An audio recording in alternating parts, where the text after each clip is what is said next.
Hey, brand DIYers, it is Mark here. Good morning. Happy Monday. I hope you had a great weekend. I did. And I am excited to get back started this week. I got a couple of awesome projects ramping up. I heard from my friend Chris Whiteley that he has been hammering away on the website for brand DIY. So I'm super stoked because we're going to be launching some new products for brand DIY and putting a video library together of all these videos and organizing things like conferences. So I can't even begin to tell you how stoked I am that this is finally happening. And it is finally happening. Emphasis on finally. This was supposed to happen in September. So I have been not exactly on the ball when it comes to that kind of stuff. And that takes me to my theme for today: being crappy and being okay with that. Now, you probably look at this gear and you go, my God, it looks like Mark just finished exercising and hasn't had a shower yet. And you know what? You'd be right. I went for a big bike ride this morning in the rain. Welcome to the West Coast. And I've been running around and trying to get all this bunch of stuff done and prepare this live stream. And I haven't had a shower yet. And that's okay, because I think, this is it's all about being live. And I wanted to talk. I thought, well, that would be a good topic. Guy Kawasaki, Apple's Canva's brand evangelist, Canva, that wonderful tool that you can use to put cool backgrounds on your messages for social media and a whole bunch of other stuff.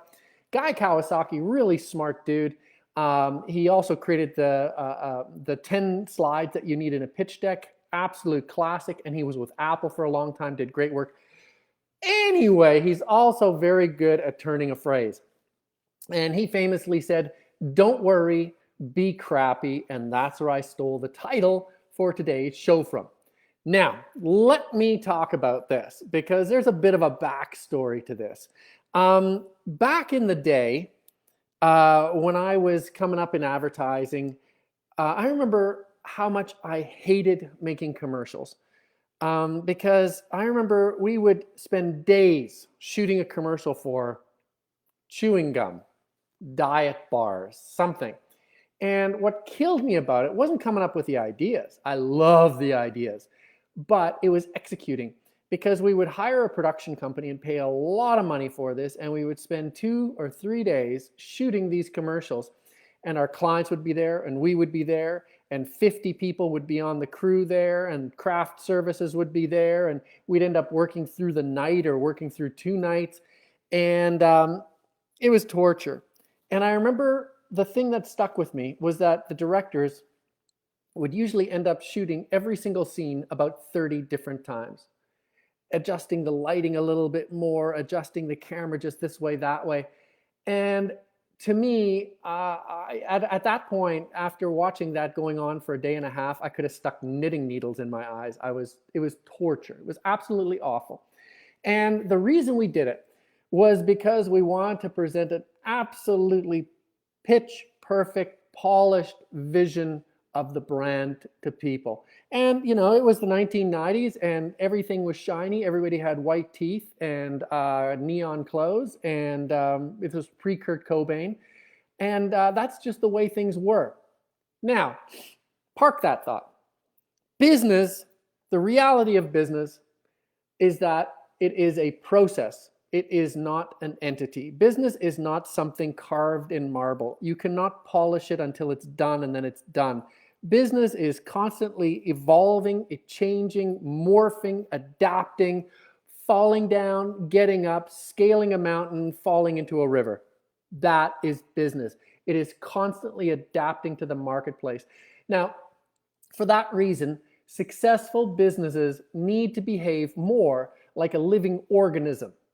So than an entity, a polished, finished entity. It's never finished. The old corporate paradigm that emphasized conformity and uniformity is gone. It's dead. We live at the speed of E, and I think that's even an old dated phrase now, but we live at the speed of constant evolution and morphing and adapting.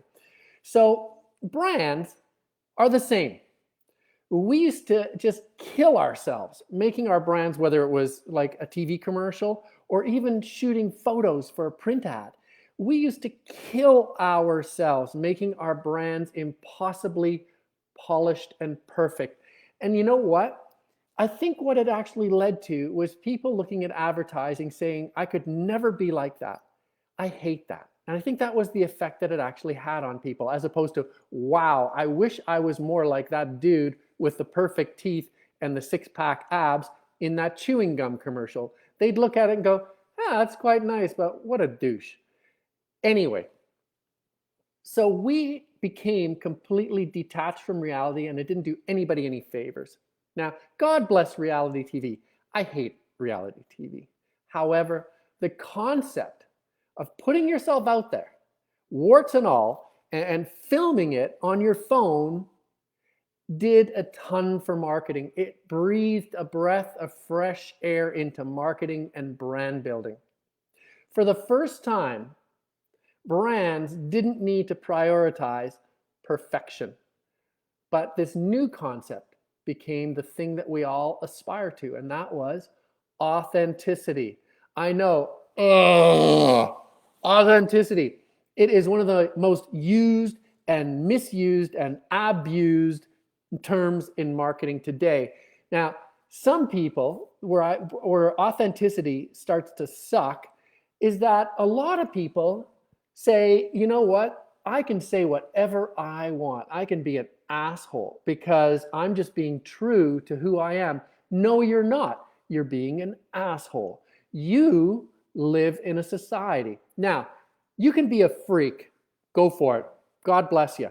But when you start hurting other people's feelings, that's not authenticity. You need to put a leash on that authentic self and go back to your mom and learn some manners. That's just rude.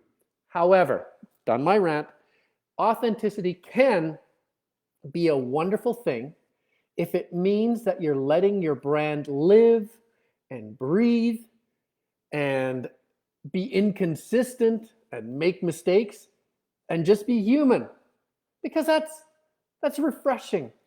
And that's the story of life. That's the way we all really are.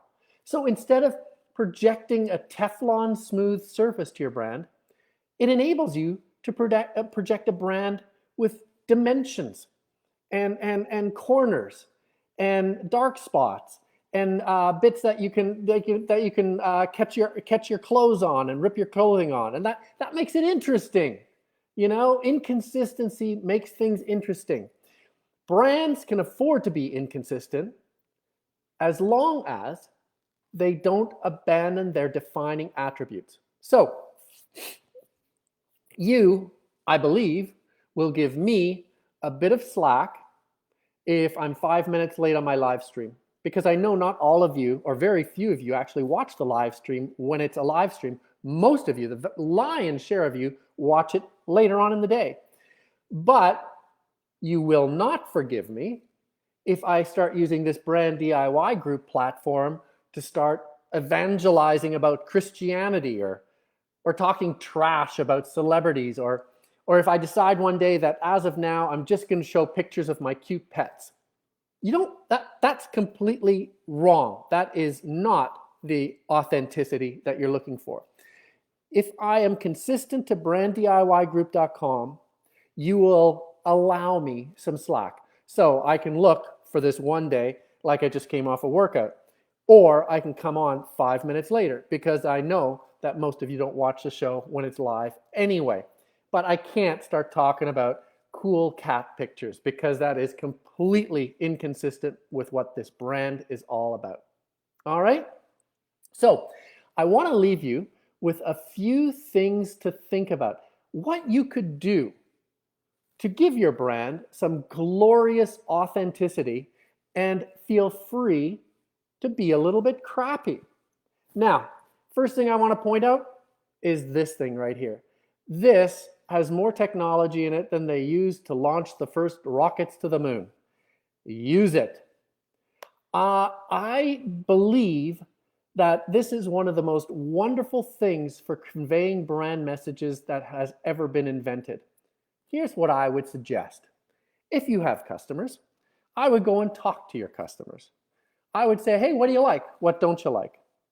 Now you can do this whether you're McDonald's, or you can do this if you just have 5 customers in the whole wide world. But I would suggest sitting down and talking to them. And you know what's good? If they don't like what you're doing, if they think that part of your brand kind of sucks, film them. Film them saying so, going, you know, I really like Marc's brand. It's really, really cool, but I don't like this and this. It kind of sucks. I wish he would fix that. And then you know what? You put together a little video and you say, hey, I talked to Bob and he said that this and this and this part of my brand kind of suck. So you know what? I'm putting myself a 30-day challenge. Watch me try and fix those 2 or 3 things. And then you can turn it into the amazing race as you try to fix those 2 or 3 things in your product. It makes for extremely engaging television. And you know what? You don't need to fix the problems. You can have troubles. You can run into hurdles. You can have setbacks.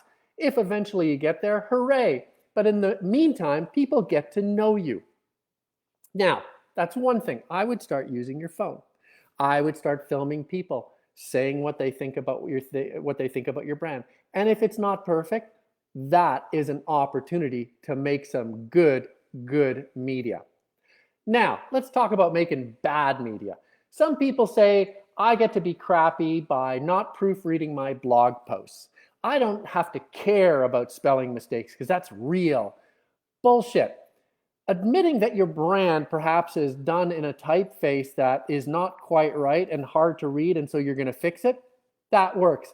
But releasing materials with errors that are obvious errors that show that you don't care is insulting to people. As David Lee Roth, the lead singer of Van Halen, once famously said, if your concert venue people can't figure out how to keep the brown M&Ms out of the band's dressing room Smarty Bowl, then what else can't they figure out how to do? If you are sloppy in your blog posts and you don't proofread your website and there's spelling mistakes everywhere, what else does that say about your brand? If you can't pay attention to the little things, what about the big things? All right, so that's the second thing.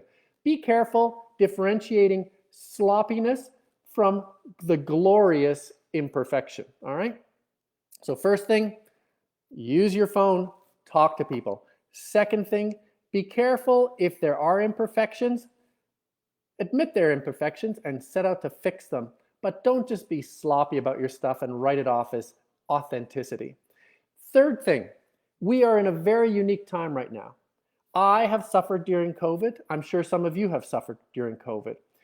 If you try to put on a veneer of success, that only makes you smell insecure. If you have friends in the market, if they know that you're hurting, you know what? They might just rally around you. And conversely, if you know that there are friends in the market, your clients, your suppliers, and they're hurting, approach them. This is the time to band together as humans, imperfections, warts and all, and try to figure things out. It'll be an invigorating experience for you. All right, last tip. If you are creating an ad campaign, err on the side of quantity. On Friday, I had my friend James Spenson, and he is the global head of creative for YouTube. And he said what he loved about his job is that he would make hundreds of short films or commercials a year. There was no time to second guess and polish. You had to get the stuff out, which made everything fresher and more unique and a little more guerrilla, which is fun. So if your message lands like mashed potatoes on the floor, don't stop, put out another message. Not every song is a hit, but that doesn't stop artists from putting out songs. All right, so I hope these tips have helped, and I hope you exploit these amazing tools that we have at our disposal for putting our brand out there. And if it's not perfect, don't worry, be crappy. Talk soon. I hope you have a terrific day, and let's go make some great brands.